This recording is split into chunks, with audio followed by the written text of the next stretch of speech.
Welcome to Living Like God's Way. Real life, real talk, real hope. Every show. Join us every Thursday at 6:30 p.m. as we discuss topics relating to life, church, family, education, and so much more. Invite a friend. Tag them even. But don't you dare miss the show. Living Life God's Way. Every Thursday at 6:30 p.m.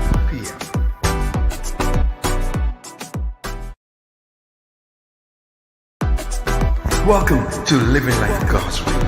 Real life, real talk, real hope. Every show. Join us every Thursday at 6:30 p.m. as we discuss topics relating to life, church, family, education, and so much more. Invite a friend. Tag them even. But don't you dare miss the show. Living Life God's Way. Every Thursday at 6:30 p.m.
Welcome to Living Like God's Way.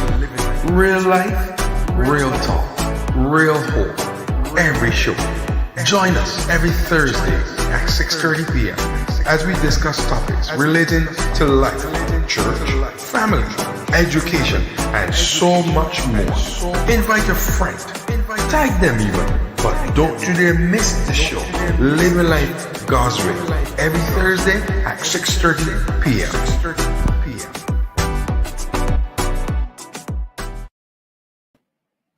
Good evening to you. Welcome to Living Life God's Way.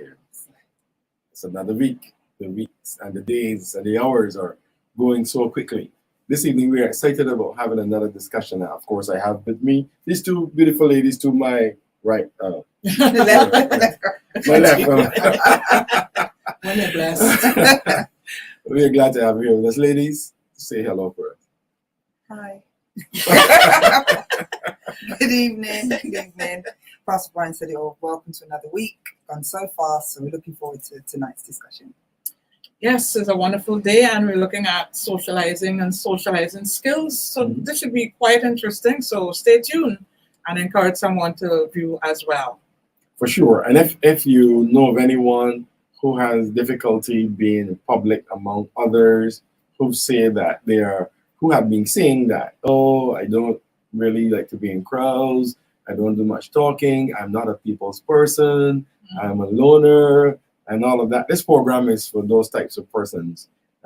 We hope that by the end of it, you will for sure be educated on this subject of socialization and being a social person, a sociable person, as it were. So please share the live with someone, tell them that Living Life God's Way is on, and we're discussing socialization and socialization skills. Please stay with us. We'll be right back as we begin our discussion. As usual, Elder Sharadine will share with us.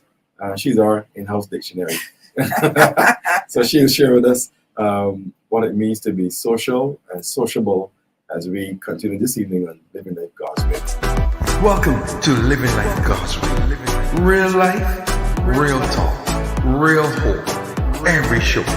Join us every Thursday at 6:30 p.m. as we discuss topics relating to life, church, family, education, and so much more. Invite a friend. Tag them even. But don't you dare miss the show, Living Life God's Way, every Thursday at 6:30 p.m.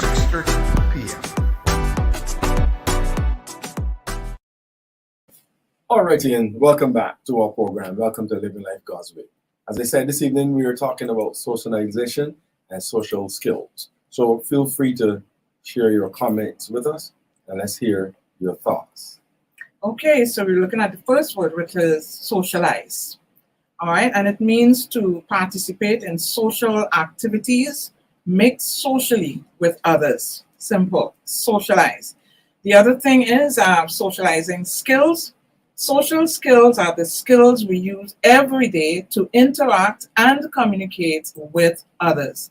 They include verbal and non-verbal communication, such as speech, gesture, facial expression, and body language. There you go, people. All right. Could you tell us that again? Yeah, I was going to say that. That's a lot. Yes, this is a longer one. Social skills are the skills we use every day to interact and communicate with others.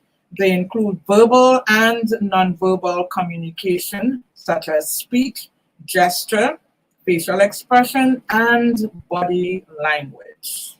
All right.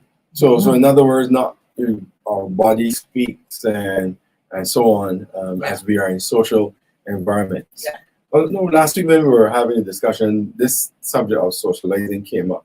And I think one of the things that I've noticed over the years is some persons have difficulty in how they socialize. Let's say, for example, let's start from a child. A child grows up and then the mom takes the child to school and then the child throws a tantrum. Somebody say, oh, you miss home and stuff like that. But in a lot of cases, it's because of how the child was socialized. And then as we move on to adulthood, we have the issue of we don't know where and when to do what we do. And we don't know when to speak something or when is the best time to say it. And I believe that this is all part of socialization. What are your thoughts, ladies? I agree with you. I think there's always a time and place for things. And sometimes children are not taught how to, or don't learn how to, act accordingly depending on where they are. And then obviously those children then grow up into adults who don't know time and place and how to behave when and where.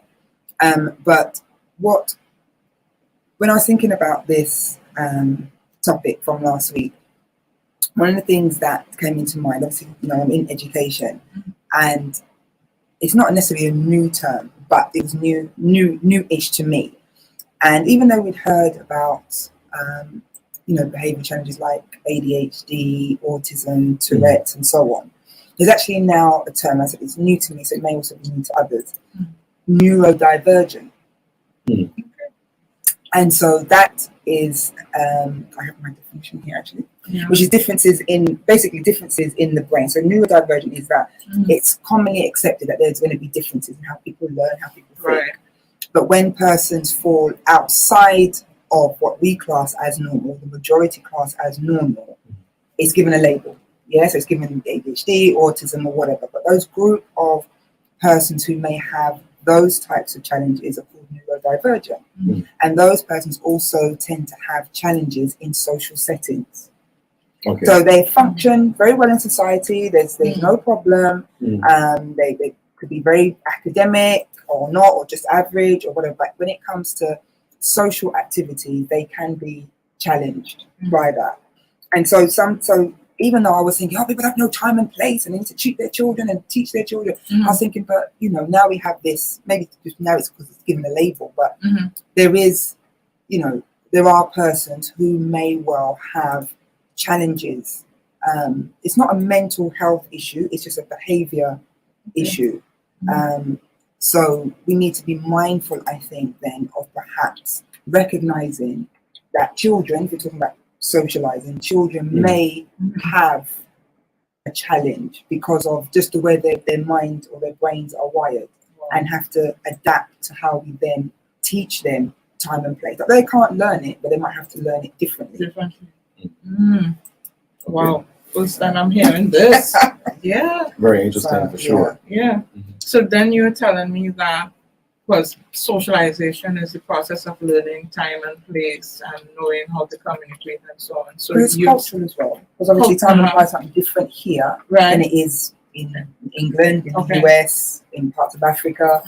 You know, for some of us, you know, for some cultures, looking someone in the eye when you're speaking to them is good manners. Right. But in other cultures, looking someone in the eye is seen as rude, is seen as disrespectful, and you're not supposed to make, you know, length of time eye contact for any length of time.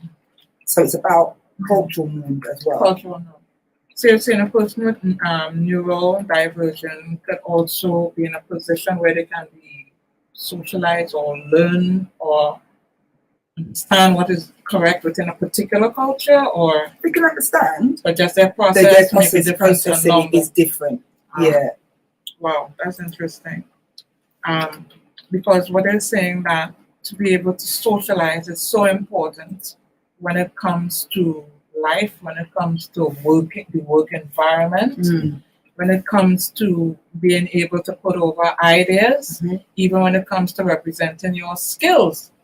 So I'm thinking if you have this kind of diversion, what's the person going to be going through? Well, a lot of this came about obviously through the pandemic. You know, the pandemic threw out loads of things. So people working from home, not in the office. So for a lot of neurodivergent persons or people who don't like socializing in general, working from home was great. Right. They didn't have to go into the office. They didn't have to talk to anybody. Exactly. You know, they could talk through the camera or not, turn it off. But they were also able to become a bit more flexible, because I know I had some colleagues who have recently, you know, said that they're neurodivergent. And so, for example, for them, when they're at work, they require, they can't sit down for too long. So this, you know, sitting down in a meeting for a whole hour without moving, that is impossible for them. They have to get up.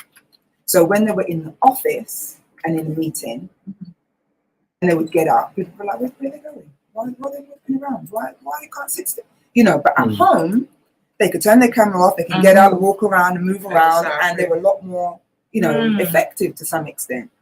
But they had to be quite restricted when they were at work, because they had to conform to the cultural norms within the workplace, which doesn't work for them, because they need to walk around, or they need to tap something, or they need to hold something, and that can be distracting for persons at the office.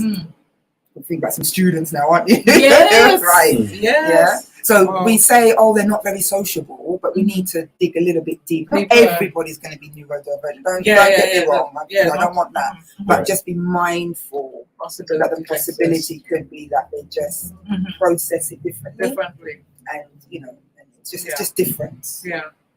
Just different. Yeah. So how in essence, how do we handle that then? I don't know. That's beyond my pay grade now. Because obviously it is a reality for persons.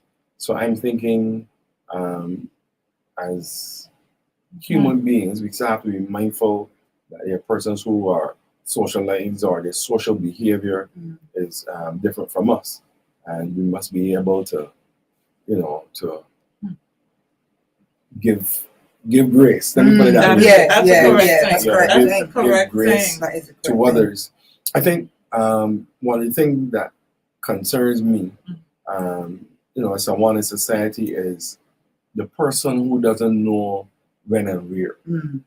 Because, like, let's say you grew up in a household where you spoke freely anything, anytime. So there was no sense of managing your tongue. You know, the first thing that comes to your mouth. So you never say, you know what, should I say this? This may hurt somebody if I say it. This may offend somebody if I say it. Should I say this now? Is this the right time? Right. So you don't have those inner conversations before you speak. And then you can hurt people that way. And I'm you know, being mindful of what you said. Because let's say, for example, you're someone who sits in a corner by yourself, and I am a more outgoing person. So I come in. you're always sitting in the corner. When you're sitting in the Exactly, corner yeah. by yourself, don't you? What's wrong with you? Antisocial. You're antisocial. Don't Yeah, you like yeah, people? yeah. You don't like people. And Yeah. I started to carry on, and you're there like, I wish the ground will open in and swallow me now, because you are socialized different, or your whole mentality of being sociable is not necessarily being in everybody's space. You know, so I'm mindful of that. Yeah. So I say one of the ways that we will have to handle it is extending grace to each other, to be able to say, you know what, this is how so and so is, so I need to give them a break. And then the other person will also have to bear in mind, you know what, I'm among people. Let them, you know, as much as I am sociable, I love to be alone. And there are times when I could be in a room with persons and not saying anything. You know, I could be in my own world, whether it's thinking what I'm going to do when I get back home, or I have something to read, I have something I want to produce, or you know, I could have all of those conversations with myself sitting in a room full of persons. So it's important for me now to remember that, you know what, in order for me to I need to socialize with others. So I must be mindful, you know what, I'm not here alone. Let me be a part of the social activity that is going on. And you can find it at church, where a church has an activity. And let's say you had lunch after church, and you just go in your corner and you're eating, you know, and everybody's chatting and you're all by yourself. It's important to be able to manage that, because you don't want people to feel that you're antisocial. So how do we manage that? What tips can we give to help person come out of this corner, to come out of this mind thing when they go in a social environment? Well, I think Dr. Colleen will answer that well. Here's why. A little birdie told me. A little birdie told me she was like kind of person, and the birdie told me that she. This birdie told me a lot of stuff. So this birdie said, you know, no, but look at her. She's up there. She's up there. So maybe Dr. can help us. After all these birds, a lot of birds. A lot of birds. So first, just to answer your question about how to deal with it, I think we have to, with other people, I think we have to be mindful that not everybody's the same as us. Right. I think we, you know, as human beings, that's one of our flaws, that we kind of think about how we are. We just assume that everybody else is the same. Yeah. I think it's about that reflective process that we've talked about on numerous shows about, you know, people really reflecting on their own behavior and how they act when they're out and what they do and what they think and say. But it's also about being mindful of other people. And as you said, you know, you go into a room and you know, be mindful that not everybody might be sociable like you. Not everybody's going to be sitting in the corner just like yourself. Right. So that's a bit that mindfulness. Just and you said extending grace. You know that not everybody's the same. People are different, and accepting those differences. With regards to coming out of your shell, perhaps if you're a little bit quiet or a bit of an introvert like myself, I really don't have like a checklist of like this is what I did. I think for me, I reflected on why was I so quiet? Why did I not want to speak out? Why did I not you know, I'd be in meetings at work, I wouldn't talk, I wouldn't talk in class when I was at school. And it was, for me, it was about this fear of being wrong. That was my reflection about being saying something that made I was in the wrong, or made me sound silly, because as Shelby knows, I don't do shame very well, I don't do embarrassment, none of those things. So that level of fear around not wanting to appear wrong or incorrect, that's what kept me quiet a lot of the time. Okay. And so to get over that, what I learned, I went on public speaking courses, I went on confidence building courses, I went on social building courses, all those things. And one of the things that, because that's how I found out what was actually stopping me from speaking. And so what was stopping me from speaking, as I said, was this fear. So to get over that, I would make sure that if I had a point or a question, I would write it down, literally word for word, so that I didn't, you know, bust my words. Couldn't speak, you know, off the cuff and whatever. So I would write it down, and then bit by bit, I would ask just maybe one question in a small group, and then just literally put myself in the position to speak. And I think as you do it more, Right. you become a bit more comfortable with it and more confident with it. Right. And for me, it was a case of it was holding me back. So I was like, no, I can't. These are the things I actually want to do in my head. But if I don't get over this fear of speaking and socializing with big groups and stuff, I'm never going to get there. Yeah. So it's about that intrinsic motivation as well. So that was it So I for like me. that. You intentionally put yourself in a way of information that will build your confidence. And then you intentionally prepare to speak. Yeah. Right. So like for me, I find like, okay, I'll know when I go in an environment, I just say hi, hello, good evening, how are you? And sit in a more central area. I tend like when I go to meetings, I will sit in the front. If it's in a strange place, I'll go in the back. But especially if it is like I'm in work and anything like that, I'll sit in the middle when questions are asked. I had that same thing. Actually, like when I had to even make phone calls, I write down what I had to say. So I just had to read it, But I think it starts first in the mind with the person saying, you know what, I need to be a little bit more social, as the pastor was saying, mindful, and do the things that allow you to communicate in some way or, connect with the people that you're with. It doesn't need to be huge. You start in a small way. Even if it's just sitting up or moving among, if you're in a church setting, and you tend to be shy, well, you eat, and even if you don't talk a lot, you put yourself by the table where others are, you still smile, you still respond, At least you start somewhere. Make sure when you go in, you say goodbye to everyone, take care, little things. Your body language is what gives that's true. It's 80% of your communication is your body language. It's true. And then it's your tone of voice, and then it's the words. Yeah. Because you could say a particular word and then have a different tone. It has a totally different meaning. Right. And then if you add the body language to it as well, but it was like, that's what you're saying. But look at your body. Look how you're looking at me. I'm glad. Or and you say, this yes, and you're shaking your head no, and things like that. So you have to be very mindful also of your body language. It's not really about your speech. Your speech is the last. Really, it really is your body language and your tone. Right. Because I'm going to say, you don't have to say it like that. Yeah. Again, it's not the words that the person has said, it's the way they've said it.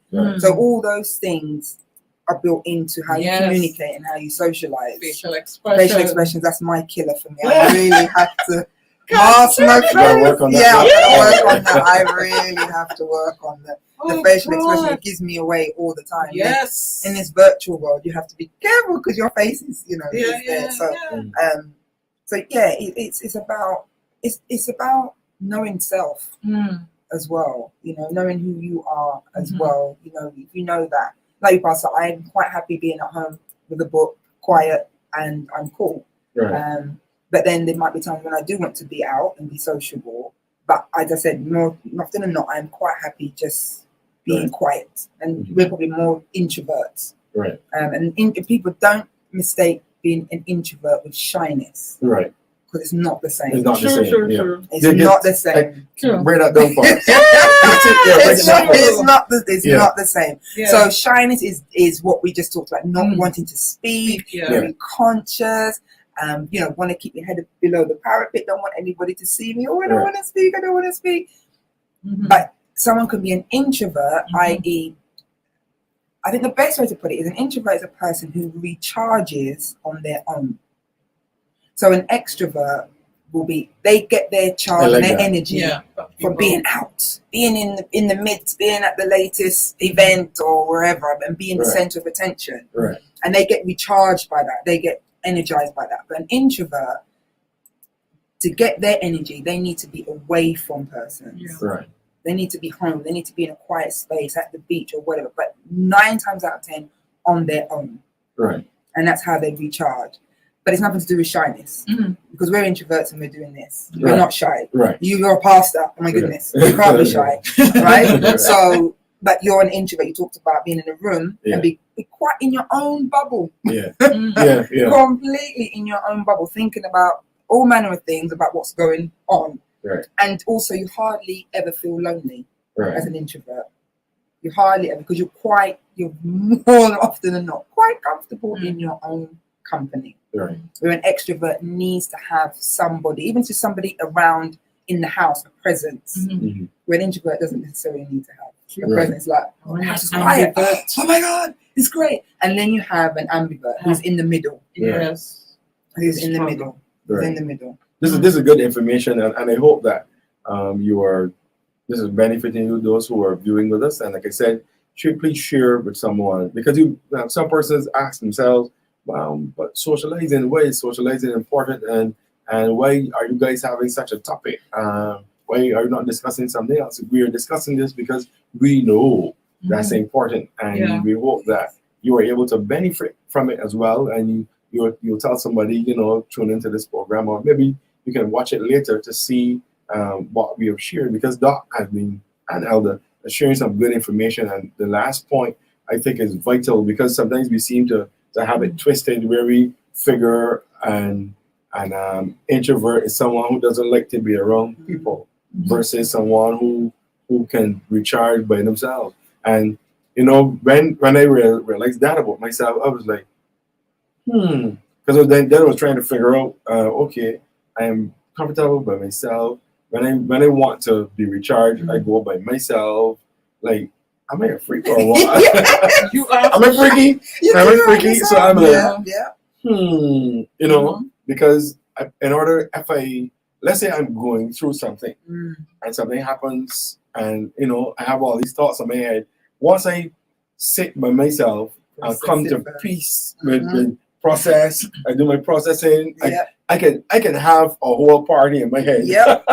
I can come. Please. Yeah, I can have a whole party. No, Yeah, I you're work like that as out. well? No, I'm an ambivert. Yeah, Ambition in the okay. middle. Yeah, That's okay. to a point. Okay. To a point, like for the ambivert and growing up, that is what confused me, Okay, and also okay. confused people, Mhm. because sometimes I want to go, I want to do this, Right. and then sometimes no. I will be happy painting, drawing, or listening to music, writing a poem, or just looking at pictures online, or just looking at beautiful sceneries in different parts of the world. Okay. And then you go into your meditation or whatever have you. But then after a certain time, it's like, no, come on, out of this house. I have to go somewhere, do something, time 4 o'clock. I think it's like an extrovert. You ask an extrovert to go somewhere, they'll be like, yeah, sure. An ambivert will like, okay, let me see how I feel. An introvert will be like, where we going? What we doing? Right. What's there? We know. That's me. Right.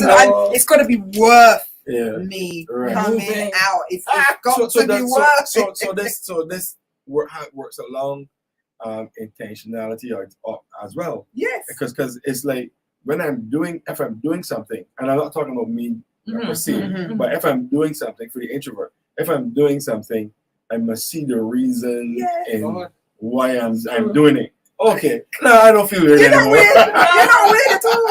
Because it's got to be a good reason. Because we're quite happy being where we are. Right. So in order for me to come out, it's got to be like she knows when she runs up. I'm like, okay, what time? What's where? there? What's there? What's going on? What's happening? All what's of the that. aid of it? What's the point? I ask all these questions.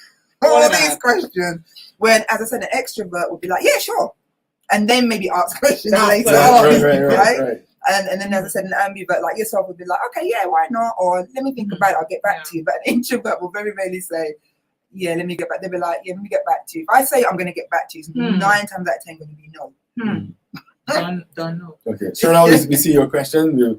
We'll jump on it shortly, but we just wanted to establish this foundation, because we believe that this is important in terms of why we do what we do, and how we behave, and these are real life and practical things that we are sharing here. As I said, with myself, and coming to some realizations about who I was and how I'm recharged and so on. And as Sheridan saying, in terms of she's in between, and Dr. Collins is like me. We are introverted as well. So as I was saying earlier, we often, or we may wonder, why is socializing important, and why do we need to understand it? I believe, and I'll share my thoughts, and then the ladies can jump in, of course. I think it's important for us to be at a place where we can be among others, or we don't have to be among others, and coming to peace and the realization of both aspects. Because if like I said, if you are among persons, and we all need to be among people at some point in time. Yep. You cannot learn everything by yourself, or you cannot be isolated and learn. You have to be able to be among others. That's how you learn, and that's how you improve. I totally believe that with all of my heart. And that's how we improve and how we do better, because we have someone who will be able to take us up a notch in different aspects of our lives. So being social is important. Ladies, one of the things I realized, that as I give my example, and you guys go ahead, is in church, for example, when we come to church and we sit down, we generally sit with people who we know, or people who we're comfortable with, persons who we talk with and stuff. But when, the person next to you or some distances away from you, you don't ever know who they are, because your personality, or you decided, like, I would never go and say hello. You're not that sociable, so what's your name again? And it can be weird sometimes. So we don't ever get to know people like that. And I'm not talking about where you have to be, all up in somebody's face and stuff like that. But at least knowing who people are, I think that's important, because it plays a role in the establishment of who you are, and it also helps others to get to know you. You ladies jumping. But isn't that about operating in love? In that, I'm thinking, yes, we all have different personalities, but especially when you go in a church environment where you all are brothers and sisters in Christ. I mean, I think it's really appalling when service dismisses and you just get up and you walk out and you just go to your colleague. You're sitting next to someone, bless you, have a wonderful day, or nice to meet you, or someone comes in new, you extend yourself to them, regardless of what. Hi, nice to have you here. In other words, be sociable. Right. I struggle with that still. We see, I grew up in church, and that was the norm. And so, when someone comes, try to extend. If you meet someone coming in new, you talk to them, you welcome them, find out what it is, and how come they get to know about the church, and if they would like to visit, if they would need anything. Yeah, so you try to be mindful of that. And I mean, a person may not be big on it, but at least when you get up, the person at the side of you, left and right, there's still two things you can do, unless you're sitting with family, but at least say to your left, hi, bless you, whatever. Right. And then move. And that is still something. But I'm when I go to churches and visit here and there, and I'm seeing people sitting down and they're worshiping and singing, and as soon as service dismisses, just turn and walk out, and it's like, where's the love? But yeah, we have to do things intentionally. And the thing about it, yes, we're talking about our personality and everything, but I'm sure when we are in a professional environment, we do what we're supposed to do. Right. Because in our minds, we condition ourselves, okay, if I have to present, I need to articulate, I have to be clear, or I have to respect persons when they're speaking, and things like that. So that's why it's still good to know what are the socialization skills, so that we know how to pull on them as we present ourselves in such environments. Yeah, but it's an intentional thing. That's your word. My intention. It's very intentional, because I could remain in the way I am and miss out on promotion on the job. Well, that's what I'm saying about it can hinder you from certain progressions, even your blessings or whatever, because you've got to do something. And so it can, if you are socially challenged in whatever way, for whatever reason, it is something that you need to be able to work on and develop. It's not an overnight thing. But it can, and as I said, it is about being intentional, putting yourself in situations where you have to. So even if you set yourself a challenge, like, okay, next Sunday when I go to church, I'm going to speak to 2 people that I've never spoken to before. Right. And that's it. That's all you got to do. Just those 2 people. And And so you can build from that. That's the kind of things that I used to do. I used to say, okay, I'm going to speak to, or I'm going to go to the shop, and whoever comes behind me or in front of me in the queue, I'm going to say good morning. Right. You know? Because, you know, growing up in England, one of the things is you don't speak to people. You know, you don't hear, like, it's kind of changing, but here you say good morning, good afternoon when you walk into the bank or walk into the shop, or someone's walking past you. You do that in England, people think you're crazy. Wow. It's not something that you do. You don't just walk into a bank and say, oh, good morning. People are like, who are you talking to? I don't know her. Yeah. So again, that's the same thing about the cultural differences.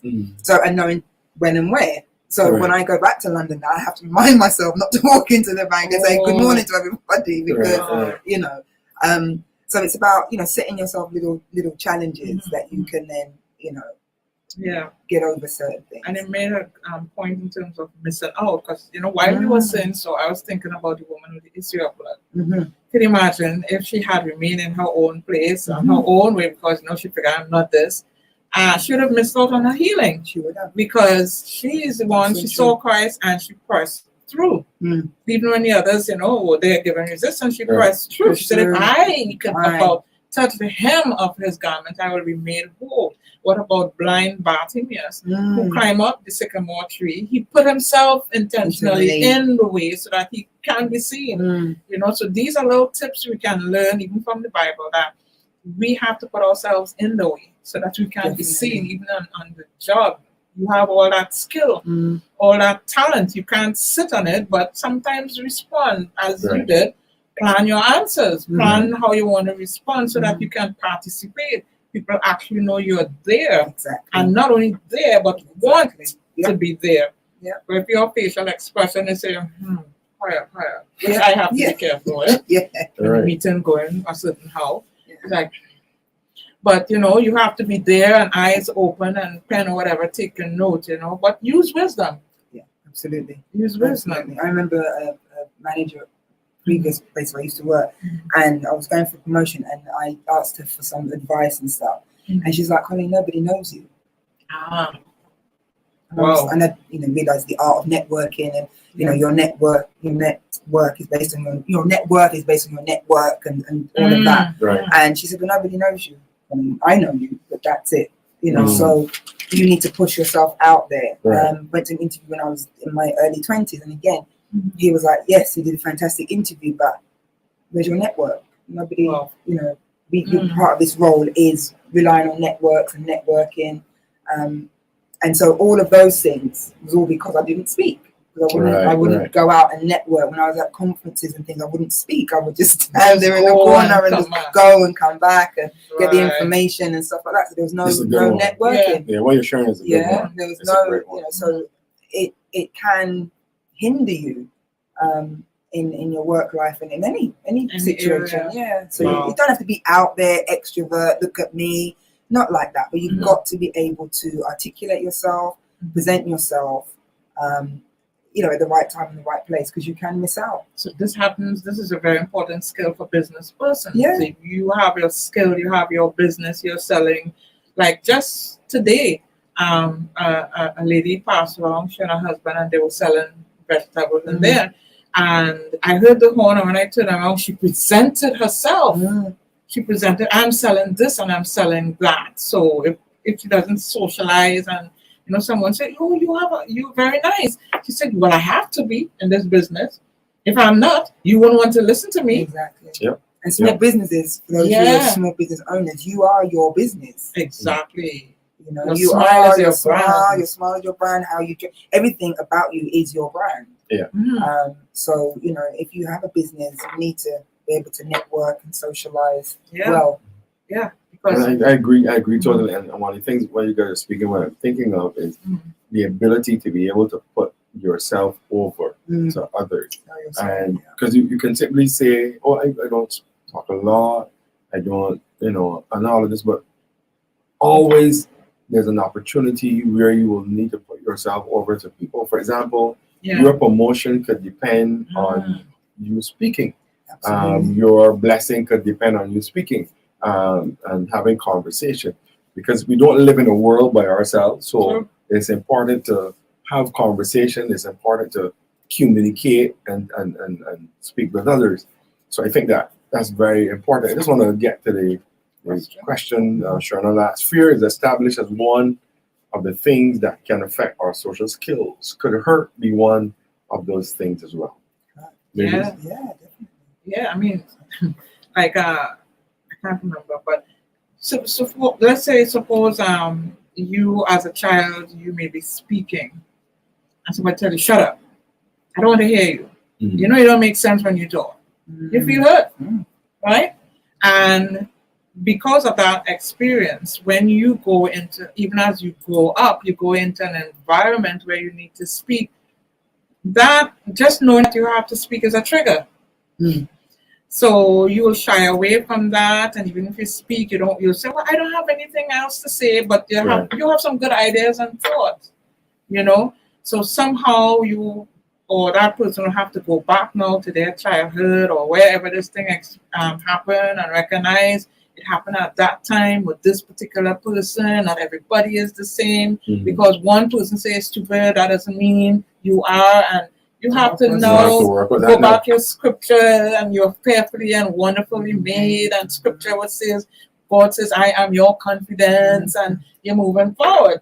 So that when you go into an environment where you have to speak, just like Dr. Collins said, you will prepare yourself. That is me. If I have to present anything on the department, I am doing my research from dictionary meaning to getting facts or alternative synonyms, you name it, alternative synonyms, and case studies. You have everything. Pull everything together with you on your laptop, print it out, whatever you need to do, but you start somewhere, and you have to start with you inside and where you felt that hurt, and then try to nurse that. And if you have someone that you can trust, you tell them. So they might give you some tips, they might give you feedback. If they're in the environment, they might support, you know, and that could make a whole heap of difference, you know. But don't put on yourself because one or two or three, even 5 persons said it. Look at how many persons in the world. The population is too large for you to build your life on few persons. Sounds good, but you have to tell your mind that and work on it. Wow. A deep thought there.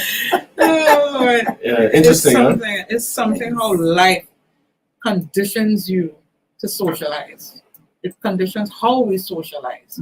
And sometimes if you're not mindful of, you know, your own self, you just think, I'm weird. I'm weird. Why does I can't be like everyone else? Why does I'm so behind in doing X, Y, and Z? But it's just sometimes the way you were socialized and you don't quite recognize, or the way you believe the wrong people or the wrong input. I was going to say, maybe you also can take into account the circle that you're in. You know, the people that's around you. So that can also be, because maybe you know, you don't fit. It's not that you're weird or something's wrong with you, it's that you don't fit in that circle. Right. You know, because I saw a meme where someone had an orange. Or satsuma, something like that. And a segment had been removed and a piece of garlic had been put in its place. So it fit, but it doesn't fit. Because it's a piece of garlic and not a satsuma or orange.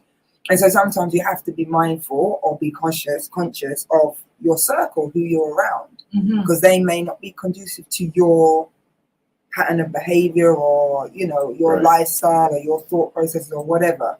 So you also have to be mindful, because if people expect you around you are supposed to lift you up, irrespective if you're weird, you know, or you're not normal. They should be able to, like, again, the love and the grace, they should be building you up in that. And if they're not, then you know, we need to do a little check. Shifting around.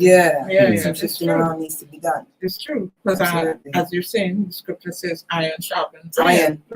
And when one of the first things we said about that, notice iron and iron. Same concerns, same material or, you know, spirit. And we're not saying that they have to be clones of one another, but the mindset, the value system, the way they approach life, there must be some kind of similarities.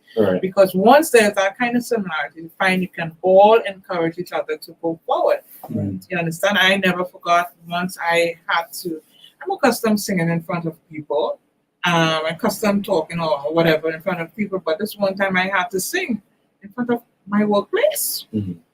And I was like, oh my God, how am I going to get that done? Mm. But a good friend of mine came by and just knowing that she was there just helped me to forget time. I got on, stay a few minutes, just flow, and the applause, everything speak for it after. Right. You know, so that's why you need to have same like spirit that can encourage you on your way. And especially if you know you're learning certain social skills, certain graces, you know, you learn from one another Right. and grow. Yeah. And one last thing, even when you recognize in terms of your social skills, whether you're strong or you're weak, when you recognize that you're weak in the area, ask for help. Yeah. Ask for help so that you can improve that area. Oh, I have to do a presentation for this business. I'm not sure how to put over myself. You ask for help. And I agree with you totally because, in terms of asking for help, because the wrong thing out of your mouth can turn somebody who, let's say someone is the person, like I call it the door. This person is a door for your next, for your transition of your blessing. Yeah. You're praying and you're saying, God, open the door for me, open the door. Yeah. But this person is the door.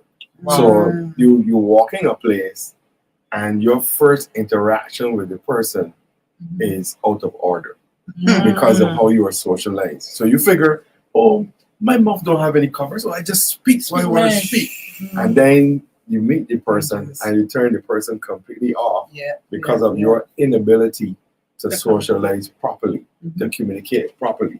You know, I think that's highly important because you never know.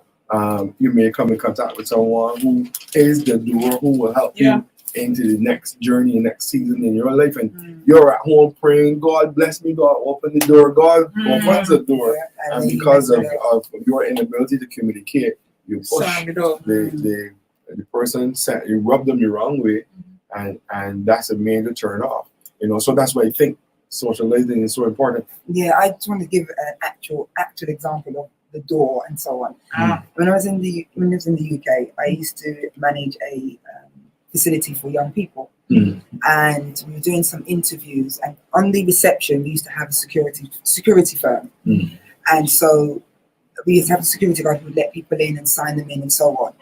And part of the interview process, unbeknown to the candidates, I would ask the security guard how that person came into the building, how they spoke to them, how they interacted, and so on. Right. And you'd be surprised how many people did not have a very positive feedback on how the person, because as far as they're concerned, it's security guard, so it's no big deal. It's not the interview, it's not the panel. Right.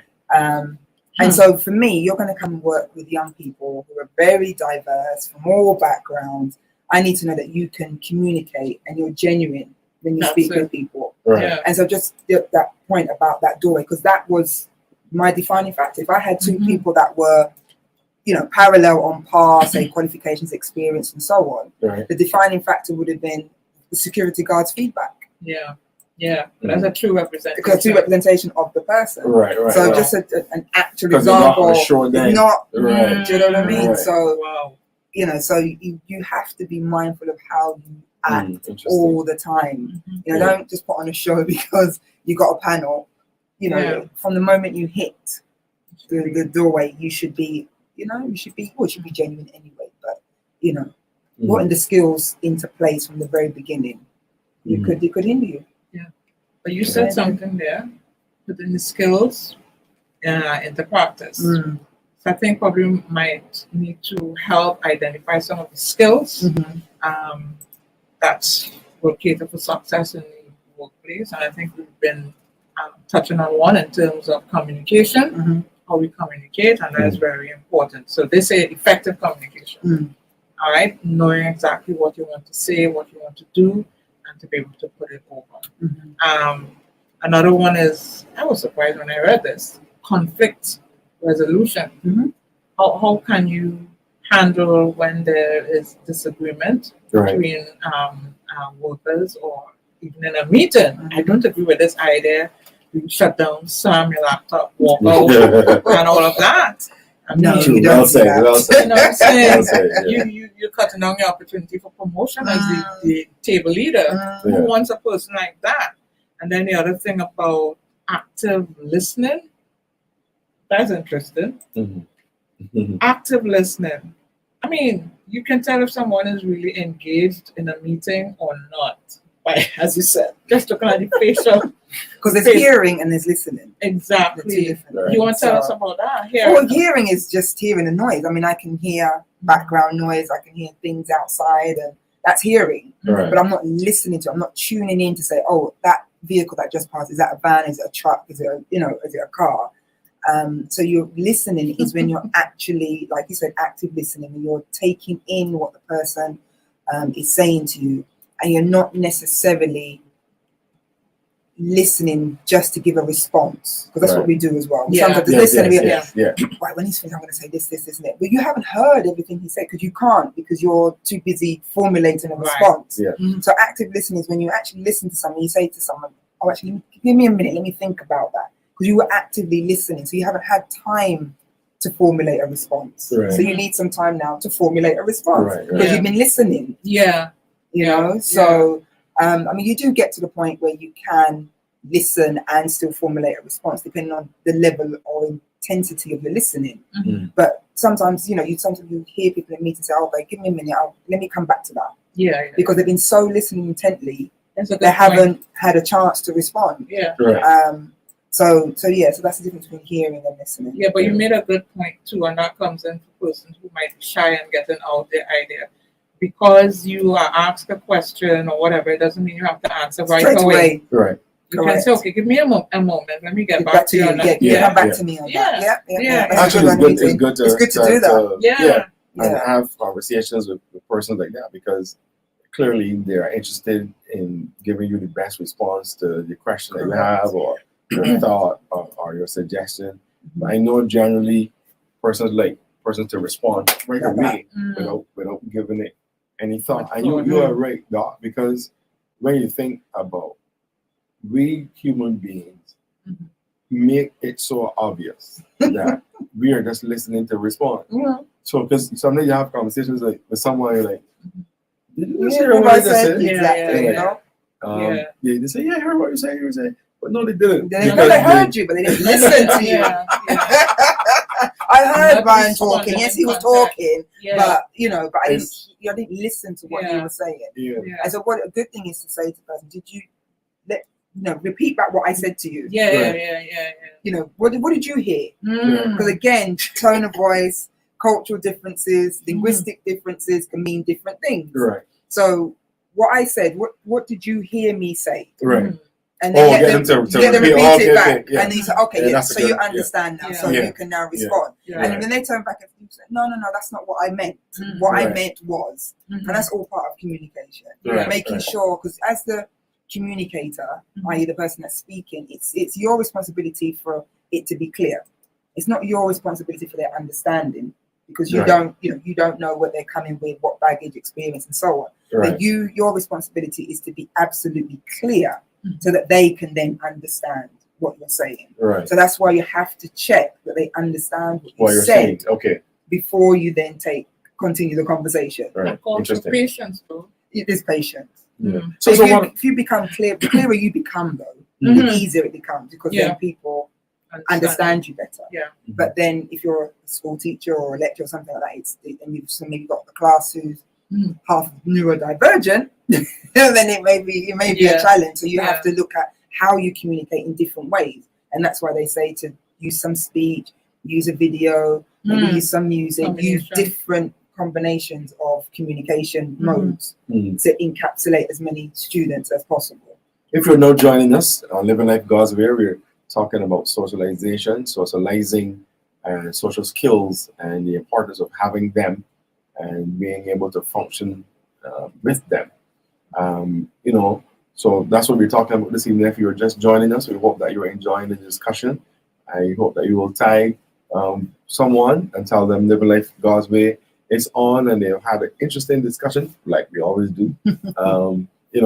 And they can benefit from such. Ladies, one of the things I want us to look at, because time is going so quickly, and we may need to do a part 2, because Oh, we haven't looked at the social behavior. We haven't looked at when we're in public, what's the best way to behave, what we call manners, to be polite. Yes, it's true. We haven't spoken about how the importance of our posture in public, our posture when speaking and when sitting and so on. We haven't looked at a lot of those things as yet, and you know the conversation brings so much food to everyone. So we hope, to us for sure, because I'm learning as well. So I hope that you are getting some stuff that you will be able to benefit from when it comes to socializing and public socialization. Let's take a quick break from one of our sponsors, and we'll be right back. We have like maybe 6 minutes or so to go. So we'll be right back on Live a Life God's Way. Please stay with us.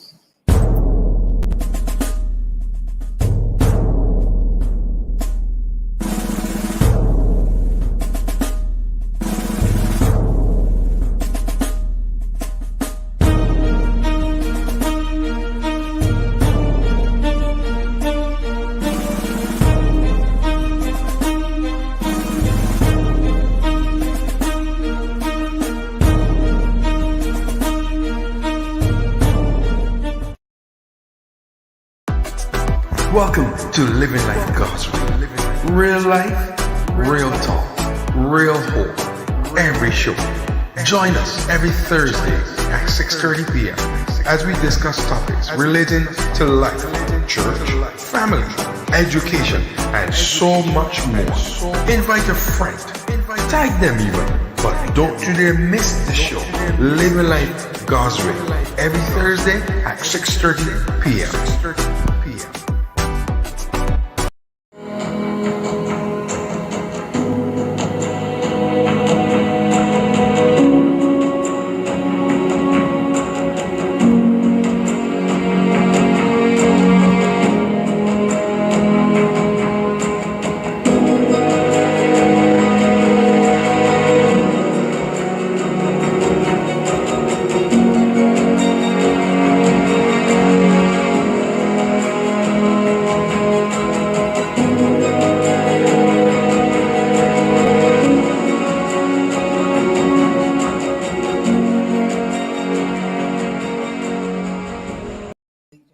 Hey, welcome back to Living Life God's Way. We're having an off-screen discussion, as you can tell. But we have been talking about socializing and social behavior and so on, and the importance of how we do what we do when we are in public, and and those of us who are introverted and semi-introverted. Ambivert. So, ladies, we have like 2 minutes or so to go. So, Elder Sharani, let's hear your thoughts as we close. Maybe next week we'll have to look at other aspects of socializing, part 2. But we will have to wrap it up here for now. Well, from what I'm gathering here is that socializing and developing socializing skills is very important to us. Many times we'll pray and say, God will make a way, God will do this, and God will do that. But you know what? We have to put ourselves out there, and we have to equip ourselves so that we can get out there. So we have to be mindful of our style of socializing, and then find out what is needed in the environment and try to get a marriage between both. Yeah. I think for me it's about knowing self. I think once you know self or have a better understanding of yourself, you are able to know others better. And so that's what I would say to take away, is to work on self. Have a good idea of who you are, what you like, what you don't like, what needs to be developed, what is an asset that you can, use to sell yourself even more. But it's definitely about knowing self, and then you're able to interact better with others. Yeah. Well said. And we're often in a place where we think that I don't have to talk to anybody. I just need Jesus. It's just Jesus and I, and I don't need anybody else. Jesus is my husband, and Jesus is my man, and Jesus, you hear all of these. Married to Jesus. Married to Jesus and stuff like that. But if God wanted us to be by ourselves, we would be in the world by ourselves.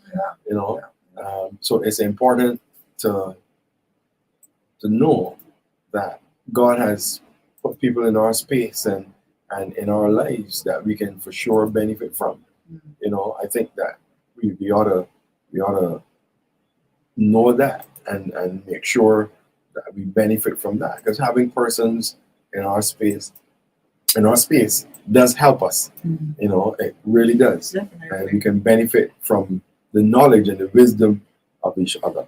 So, ladies and gentlemen, we have been discussing socializing and social skills this evening on Living Life God's Way. We hope that it has benefited you. We hope that you have learned something and you'll be able to put it into practice as well. So, on behalf of these two beautiful ladies and all of us here at Living Life God's Way, we want to thank you for being with us, and we're looking forward to continuing this discussion next week, because we're going to talk about stuff like people's, when you go to a meeting, slouching and all of those kind of things we're going to be talking about next week. And you're like this, and somebody's talking to you seriously. We're going to get into that next week, because this is all part of socializing and social behavior. Yeah. So on behalf of us, all of us here at Living Life God's Way, have a great Thursday evening and have a wonderful weekend. See you next week.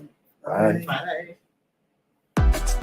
Welcome to Living Life God's Way. Real life, real talk, real hope. Every show. Join us every Thursday at 6:30 p.m. as we discuss topics relating to life, church, family, education, and so much more. Invite a friend. Tag them even. But don't you dare miss the show. Living Life God's Way every Thursday at 6:30 p.m.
Welcome to Living Life God's Way.